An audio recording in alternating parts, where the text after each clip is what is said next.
I think it's a very, it's a personal, the answer is very personal and can be very different from one person to the next. Because, you know, you may feel one way, I may feel another, you feel another.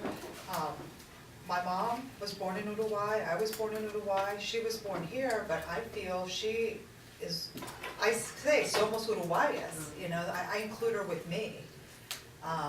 But she's also American as well, so that's, you know, I belong to an organization called the Uruguayan American Foundation, you know, so I want her to know she's both, but she's got Hispanic heritage, and that's very strong for me. Yeah, see, for me, the fear comes from the fact that they go to Persian school on Saturdays, and we do. So the school is Iranian American Cultural Educational Center.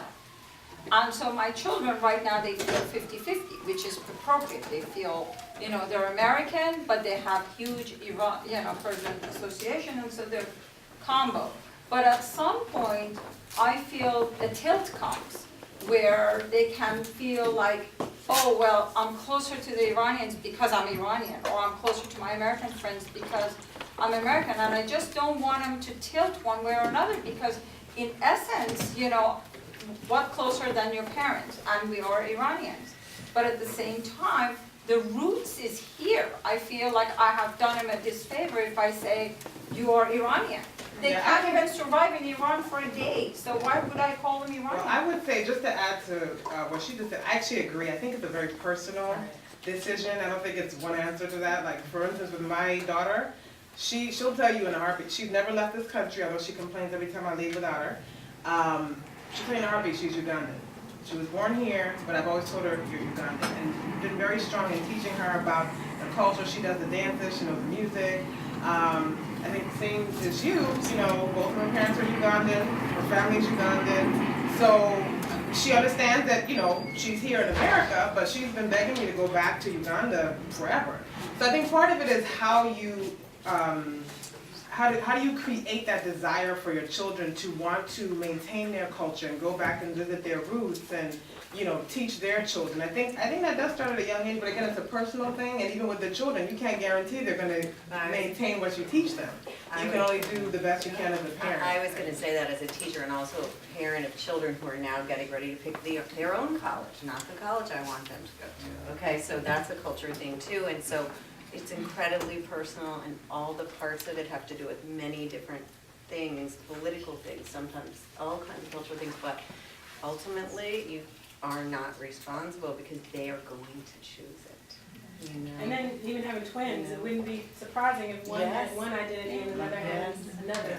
Yeah, so you set them up with all this enrichment and pray a lot, and one day they're stepping down whichever lane. My husband is fifth generation. He's Chinese, but he's fifth generation Chinese. But he is American. He totally, you agree, right? You're actually American, he is American, Chinese is something. Whereas I grew up in Japan, Tokyo, Japan, and I'm 100% Japanese. My daughter, she will claim herself as American, but she is lucky enough to go back to Japan every year, and I throw her into the environment. So she learns culture, she has friends, she has to find a word for a cup, for a pen, if she doesn't know. And to express something, she really have to go around to come to this word. But she doesn't have me. Let's say a Japanese girl come into lower school, and this girl has to struggle and find a word. That's what she's been doing for 6 years, and it's working perfectly. May I ask a Yes. question? Do you send her back by way of, because of family or friends or? Because of family, all my family. See, I'd love to send her back, but, you know, if you don't have the close Right. ties to family, It's harder. Or you send them, like we go to Lebanon every year and everybody wants to practice their English and their French. She does that too, right? It's true. It's true. So when she goes to middle school, Japanese, they start English from 5th grade maybe, right? In Tamagawa. And everybody's all over. How do you do this? How do you do this? English, It's a good right? place to be. So real quick, do we still want to do the small groups or just I continue think the this is discussion? okay, I think this is Okay. fine, you could just discuss, I think if you have questions, we can Okay. continue. Okay. Anybody have any questions for the Yes. panel? I have one question for parents who speak, I wish the other. So, my question is, how do you, when you know you're speaking fluent English, and your kids know that, so the cat is out of the bag already, how would you enforce them to speak to you 100% in your language at home? I think it's impossible. Like, You know, I'm still, I've been very consistent about that, and so far it's going well, but I see that each year it's more difficult, because, you know, English is so predominant here, and in their environment, with the teachers, their friends, but I think that the only moment that we speak in English is when we're teaching them a concept from school, you know, we're doing homework. But that might be like half an hour, but that's the only moment. And you know. I think it has to do with patterns, and once you get into the English pattern, it's very hard to break out of it. And also, I mean, honestly, Arabic is my native, my mother tongue, but still, I've been here for 30 years, and I deal with kids all day long in English. And, you know, it almost feels when I'm in this country that I'm translating from English to Arabic when I'm speaking to them, and so English is even easier for me. Now I go to Lebanon, the second I step off the plane, you know, all the English is gone and all the Arabic is back. But you know, it's a lot of self-discipline, and self-discipline comes on you, and it's almost, I think it's, at least for me, it's almost impossible. Can I ask a question to the young people in the room?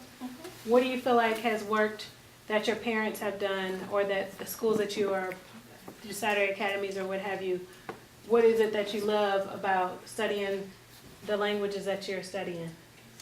And what would you change? Maybe we shouldn't ask that. Mother is Colombian. Okay. Wow. Yeah. Good. So the reason I mention it is because when we think about what we're doing and why, we never really understand the seeds that we've sown and how that's going to benefit our children in a different way that we might not even know. So you're fluent in Spanish? I don't use it very often, but yes. Didn't mean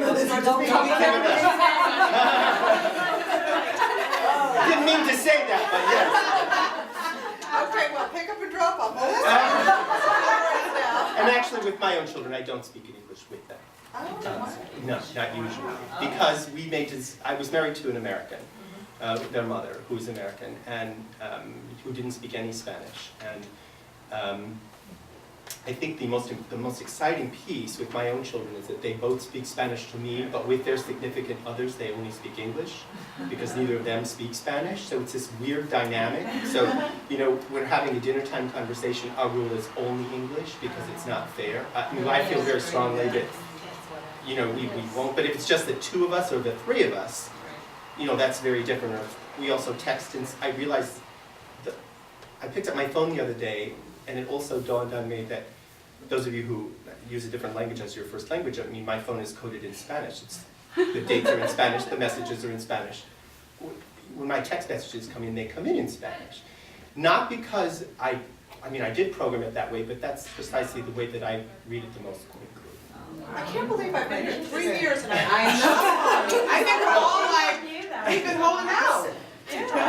And the only reason I mentioned the piece about my son, though, I didn't need to go down the other road, but is that we really don't know the impact that we're making. And it got him the start that he needed, and it set him apart as a candidate to be hired, much to your point, where someone else with his same, well, he wouldn't have gotten the job. I mean, that's the bottom line. You know. Thank you. Thank you. So don't say anything around Mr. Lawrence in Spanish. Sarah, did you want to say anything for the committee? Un poquillo. Did you all want to say anything? Yeah. As Mr. Lawrence mentioned, thank you to all of you guys for coming